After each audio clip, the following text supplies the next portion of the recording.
ಮೊದಲನೇದಾಗಿ ಈ ಆದಿಮ ಸಾಂಸ್ಕೃತಿಕ ಕೇಂದ್ರದ ಅಧ್ಯಕ್ಷರಾದ ಎನ್ ಮುನಿಸ್ವಾಮಿ ಅವರೇ ಹಾಗೂ ಇಲ್ಲಿ ವೇದಿಕೆ ಮೇಲಿರುವ ಡಾಕ್ಟರ್ ನಾರಾಯಣ್ ಕ್ಯಾಸಪಳ್ಳಿ ಅವರೇ ಹಾಗೂ ನನ್ನ ಬ್ಯಾಚ್ಮೇಟ್ ಅವರು ದೇವರಾಜ್ ಅವರು ನನ್ನ ಬಗ್ಗೆ ಎರಡು ಮಾತು ಹೇಳಿದ್ರು. ನಾನು ಒಂದೇ ಮಾತು ಹೇಳ್ತೀನಿ, ಏನಂದ್ರೆ ನನಗೆ ನನ್ನ ಜೀವನದಲ್ಲಿ ಒಂದು ನಿಜವಾದ ಒಂದು ಹಿರಿಯಣ್ಣನ ಸ್ಥಾನದಲ್ಲಿ ಇದ್ಕೊಂಡು ನಾನು ಕಾಪಾಡ್ಕೊಂಡು ಬಂದಿರುವ ವ್ಯಕ್ತಿ ಯಾರಾದ್ರೂ ಒಬ್ರು ಇದ್ರೆ ಅದು ದೇವರಾಜ್ ಅವರು.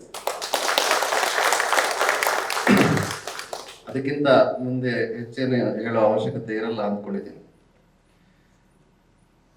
ಇವತ್ತಿನ ಕಾರ್ಯಕ್ರಮದ ಬಗ್ಗೆ ಹೇಳೋಕ್ಕಿಂತ ಮುಂಚೆ ಒಂದೆರಡು ಮಾತು ಯಾದಿ ಮಾತು ಬಗ್ಗೆ ಹೇಳ್ಬೇಕು. ಯಾಕಂದ್ರೆ ಸಾಂಸ್ಕೃತಿಕ ಪ್ರಜ್ಞೆ ಒಂದು ಸಮಾಜದಲ್ಲಿ ಇಲ್ಲದೆ ಹೋದ್ರೆ ಆ ಸಮಾಜದ ಪರಿಸ್ಥಿತಿ ಬಹಳ ಹೀನಾಯ ಆಗಿ ಹೋಗ್ತದೆ. ಆ ಸಮಾಜಕ್ಕೆ ದಿಕ್ಕು ದೆಸೆ ಇರೋದಿಲ್ಲ. ಆ ಸಮಾಜ ಯಾವುದೇ ಒಂದು ಬಿರುಗಾಳಿ ತರ ಯಾವ ಕಡೆ ಬೇಕಾದ್ರೆ ಗಾಳಿ ಬೀಸ್ತಾ ಇರ್ತದೆ. ಸಮಾಜ ಒಂದು ಯಾವುದೇ ದಿಕ್ಕಿನಲ್ಲಿ ಹೋಗ್ತಾ ಇದೆ, ಯಾವ ದಿಕ್ಕಿನಲ್ಲಿ ಹೋಗ್ತಾ ಇದೆ ಅಂತ ಒಂದು ಭೂತ ಕನ್ನಡಿ ಇಟ್ಕೊಂಡು ನೋಡುವಂತ ಕೆಲಸ ಇಂತಹ ಸಾಂಸ್ಕೃತಿಕ ಕೇಂದ್ರಗಳು ಮಾಡ್ತವೆ. ಈ ನಿಟ್ಟಿನಲ್ಲಿ ಕರ್ನಾಟಕದ ಮಟ್ಟಿಗೆ ಹಾಗೂ ಈ ಕೋಲಾರದ ಮಟ್ಟಿಗೆ ವಂಶೋದಯ ಮಲ್ಟಿ ಸ್ಪೆಷಾಲಿಟಿ ಆಸ್ಪತ್ರೆ ಕೋಲಾರ. ಇಲ್ಲಿ ಅತ್ಯಾಧುನಿಕ ತಂತ್ರಜ್ಞಾನವನ್ನ ಬಳಸಿ ಎಲ್ಲಾ ಮೂಳೆ ಸಂಬಂಧಿ ಕಾಯಿಲೆಗಳಿಗೆ ಪರಿಹಾರ ಸಿಗುತ್ತದೆ. ಮೊಣಕಾಲು ನೋವು, ಬೆನ್ನು ನೋವು, ಸ್ಪೋರ್ಟ್ಸ್ ಸಂಬಂಧಿ ಸಮಸ್ಯೆಗಳು, ಮೂಳೆ ಮುರಿತ, ಸ್ಪೈನ್ ಶಸ್ತ್ರಚಿಕಿತ್ಸೆ, ಜಾಯಿಂಟ್ ರೀಪ್ಲೇಸ್ಮೆಂಟ್ ರೀತಿಯ ಎಲ್ಲಾ ಮೂಳೆ ಸಂಬಂಧಿ ಚಿಕಿತ್ಸೆಗಳಿಗಾಗಿ ಸಂಪರ್ಕಿಸಿ 7270727770 ವಂಶೋದಯ ಆಸ್ಪತ್ರೆ ಕೋಲಾರ.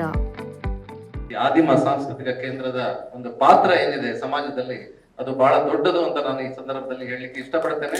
ಹಾಗೆ ಈ ಆದಿಮದ ಹಿಂದೆ ಇರುವ ಶಕ್ತಿಗಳು, ವ್ಯಕ್ತಿಗಳು, ಶಕ್ತಿಗಳು ಯಾರಿದ್ದಾರೆ ಅವರೆಲ್ಲರೂ ಅಭಿನಂದನಾರ್ಹರು. ಅವರೆಲ್ಲರೂ ಯಾವುದೇ ಬಹುಮಾನಕ್ಕಿಂತ ಅವರು ಮೇಲ್ಪಟ್ಟವರು ಅಂತ ಹೇಳ್ತೀನಿ. ಅವರಿಗೆ ಯಾವುದೇ ಪ್ರಶಸ್ತಿಗಳನ್ನು ಕೊಟ್ಟರು ಕಡಿಮೆ. ಯಾಕಂದ್ರೆ ಇಂತಹ ಕೇಂದ್ರ ಇವತ್ತು ಮಧ್ಯಾಹ್ನ ನಡೆದ ಕಾರ್ಯಕ್ರಮ ನೋಡಿದ್ರೆ ಇವತ್ತು ಯಾವ ರೀತಿಯ ಕವಿಗೋಷ್ಠಿ ನಡೆಸಿದಾರೆ ನಿಮ್ಗೆ ಗೊತ್ತಿದೆ.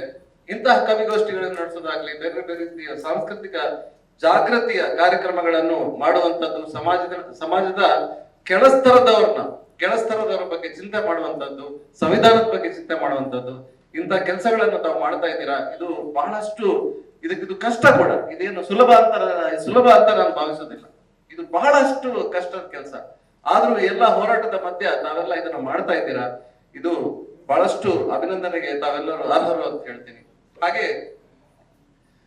ಇವತ್ತು ಈ ನಾಟಕದ ಬಗ್ಗೆ ಹೇಳ್ಬೇಕಾದ್ರೆ ನಮ್ಮ ಒಂದು BMTCಯ ಈ ನಾಟಕವನ್ನು ಆಡುತ್ತಾ ಇರೋರು ನಮ್ಮ BMTCಯ ಕಂಡಕ್ಟರ್ಗಳು, ಡ್ರೈವರ್ಗಳು, ಮೆಕ್ಯಾನಿಕ್. ಇವರು ಒಂದು ರಂಗಭೂಮಿಗೆ ತಮ್ಮನ್ನು ತಾವು ತೊಡಗಿಸಿಕೊಂಡವರು. ಅದಕ್ಕಾಗಿ ಸಾಕಷ್ಟು ತ್ಯಾಗಗಳನ್ನು ಮಾಡಿದವರು, ಅದಕ್ಕೋಸ್ಕರ ಸಾಕಷ್ಟು ಪರಿಶ್ರಮವನ್ನು ಪಟ್ಟವರು. ಅವರು ಕಳೆದ ಬಾರಿ ಮಧುಕರ್ ಶೆಟ್ಟಿ ಅವರ ಜನ್ಮದಿನದ ಕಾರ್ಯಕ್ರಮ ಇದ್ದಾಗ ಅಚಾನಕ್ ಆಗಿ ಒಂದು 2-3 ದಿನ ಮುಂಚೆನೆ ಒಂದು ಅರ್ಧ ಗಂಟೆ ಕಾರ್ಯಕ್ರಮ ಮಾಡಬೇಕು ಅಂತ ಒಂದು ನಾಟಕವನ್ನು ಅವರು ಆರಂಭಿಸಿದ್ರು. ಅದೇ ಇವತ್ತು ಬೆಳೆದು ಒಂದು ಕಾಕಿಯೊಳಗಿನ ಸಂತ ಅಂತ ಒಂದು ನಾಟಕ ಆಗಿದೆ.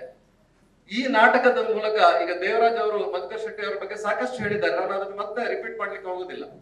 ಆ ಮಧುಕರ್ ಶೆಟ್ಟಿ ಅವರು ಈ ನಾಟಕದ ಮೂಲಕ ಮತ್ತೆ ಜೀವಂತ ಆಗಿ ತಮ್ಮ ಮುಂದೆ ಬರ್ತಾ ಇದ್ದಾರೆ ಈ ಸಂದರ್ಭದಲ್ಲಿ. ಯಾಕಂದ್ರೆ ಅವರ ಜೀವನ ಪೂರ್ತಿ ಅದರಲ್ಲಿ ತೋರಿಸ್ಲಿಕ್ಕೆ ಆಗೋದಿಲ್ಲ. ಆದ್ರೆ ಆ ಜೀವನದ ಆ ಒಂದು ಭಾಗವನ್ನು ಅದರ ಝಲಕ್ ಅಂತಾರೆ, ಒಂದು ಹಿಂದಿಯಲ್ಲಿ ಹೇಳ್ಬೇಕಂದ್ರೆ ಅದರ ಝಲಕ್ನ ನಾವು ತೋರಿಸಬಹುದು ಈ ನಾಟಕದಲ್ಲಿ. ಅವರ ಜೀವನದ ಒಂದು ತಿರುಳನ್ನ ಈ ನಾಟಕದಲ್ಲಿ ತೋರಿಸುವ ಒಂದು ಪ್ರಾಮಾಣಿಕ ಪ್ರಯತ್ನ ಆಗಿದೆ. ಯಾಕಂದ್ರೆ ಈ ನಾಟಕ ಅಂದ್ರೆ ಸುಮ್ಮನೆ ಕುತ್ಕೊಂಡು ಒಂದು ಕತೆ ಬರೆದಿರೋದಲ್ಲ. ಯಾರ್ಯಾರು ಅವ್ರ ಜೊತೆ ಇದ್ರು ಅವರೆಲ್ಲರ ಜೊತೆ ಡಿಸ್ಕಷನ್ ಮಾಡಿ, ಆಮೇಲೆ ಅದನ್ನೆಲ್ಲ ಪ್ರಾಕ್ಟೀಸ್ ಮಾಡಿ ಅವರಿಗೆ ತೋರಿಸಿ. ದಯಾನಂದ್ ಅಂತ ಅವ್ರ ಜೊತೆನೇ ಇದ್ದವರು, ಪ್ರತಿ ಕ್ಷಣನೂ ಅವ್ರ ಜೊತೆ ಇದ್ದವರು. ದಯಾನಂದ್ ಅಂತ ಒಬ್ರು ಇದ್ದಾರೆ, ಅವ್ರಿಗೆಲ್ಲ ತೋರಿಸಿ ನಮ್ಮೆಲ್ಲರ ಜೊತೆ ಡಿಸ್ಕಷನ್ ಮಾಡಿ ಬಹಳ ಸೂಕ್ಷ್ಮವಾಗಿ ಈ ಕೊಪ್ಪರ್ ಅವರು ಮತ್ತು ಅವರ ತಂಡ, ನಮ್ಮ ಉಮಾ ಮೇಡಮ್ ಅವರು ಮತ್ತೆ ಸಿದ್ದರಾಮಪ್ಪ ಕೊಪ್ಪರ್ ಅವರು, ಇವರೆಲ್ಲ ಬಹಳ ಪ್ರಯತ್ನ ಪಟ್ಟು ಇದನ್ನು ಮಾಡಿದ್ದಾರೆ. ಇದನ್ನು ನೋಡಿ ಆನಂದಿಸಿ ಮತ್ತೆ ಈ ನಾಟಕದ ಮೂಲಕ ಈ ಕಲಾಲೋಕಕ್ಕೆ ಮಧುಕರ್ ಶೆಟ್ಟಿ ಅವರು ಪ್ರವೇಶ ಆಗಿದ್ದಾರೆ, ಮತ್ತೆ ಜೀವಂತ ಆಗಿದ್ದಾರೆ, ಮತ್ತೆ ನಿಮ್ಮವ್ರ ಜೊತೆ ಇದ್ದಾರೆ. ಕೊನೆಯದಾಗಿ ಒಂದೇ ಒಂದು ಮಾತು ಹೇಳಿ ಈ ಒಂದೆರಡು ಮಾತುಗಳನ್ನು ಮುಗಿಸ್ತೇನೆ. ಯಾಕೆ ಮಧುಕರ್ ಶೆಟ್ಟಿ ಅಂತ ಅಧಿಕಾರಿಗಳು ನಮ್ಗೆ ಬೇಕಾಗ್ತಾರೆ ಅಂತ ಹೇಳಿದ್ರೆ, ಆ ನೀರಿನ ಬಗ್ಗೆ ಒಂದು ಹಾಡನ್ನು ತಾವು ಮಾಡಿದ್ರಿ. 2ನೇ ಹಾಡು ಇವತ್ತು ಹಾಡಿದ ಹಾಡು ನೀರಿನ ಬಗ್ಗೆ ತುಂಬಾ ಒಳ್ಳೆ, ತುಂಬಾ ಮನಸ್ಸು ಮುಟ್ಟುವಂತ ಹಾಡು. ಅದನ್ನು ಹೇಳ್ತಾರೆ, ನೀರು ಹರಿದು ಬರುವ ದಾರಿಗಳನ್ನು ನುಂಗಿ ಹಾಕುವವರು ಅಂತ. ಯಾರು ಇವರು ನುಂಗಿ ಹಾಕುವವರು? ಈ ಸಮಾಜದಲ್ಲಿ ಜನಕ್ಕೆ ಅತಿಯಾಸೆ ಉಂಟಾದಾಗ ಇದೆಲ್ಲ ಆಗ್ತದೆ. ಕೆಂಪೇಗೌಡರು, ನೀವು ಗೊತ್ತಿರೋ ಹಾಗೆ, ಬೆಂಗಳೂರು ನಗರವನ್ನು ಯಾವ ರೀತಿ ನಿರ್ಮಿಸಿದ್ರು ಅಂದ್ರೆ ನೀರಿಗೆ ಯಾವತ್ತೂ ಕೊರತೆ ಆಗ್ಬಾರ್ದು. ಆ ರೀತಿಯ ಒಂದು ದಾರಿಗಳನ್ನ, ಒಂದು ಕೆರೆ ಫುಲ್ ಆದ್ರೆ ಅದು ಇನ್ನೊಂದು ಕೆರೆಗೆ ಹರಿದು ಹೋಗ್ಬೇಕು, ಆ ರೀತಿಯ ನೀರಿನ ದಾರಿಗಳನ್ನು, ಅದೇ ರೀತಿ ಹಳ್ಳಿಗಳು, ಕೆರೆ ಕಟ್ಟೆಗಳನ್ನು ಅದೇ ರೀತಿ ಕಟ್ಟಿದ್ರು. ಹಾಡಲು ಆ ವಿಚಾರಗಳು ಬರ್ತದೆ. ಅಂತ ಪ್ರದೇಶಗಳು ಯಾಕೆ ಜನ ತಿಂದು ಹಾಕ್ತಾ ಇದ್ದಾರೆ ಅಂದ್ರೆ ಇವತ್ತು ಮಧುಕರ್ ಶೆಟ್ಟಿ ಅಂತ ಅಧಿಕಾರಿಗಳ ಕೊರತೆ ಇದೆ. ಅಷ್ಟೇ ಅಲ್ಲ, ಮಧುಕರ್ ಶೆಟ್ಟಿ ಅಂತ ಅಧಿಕಾರಿಗಳನ್ನು ಪ್ರೋತ್ಸಾಹ ಮಾಡುವ ವ್ಯವಸ್ಥೆಯ ಕೊರತೆ ಕೂಡ ಇದೆ.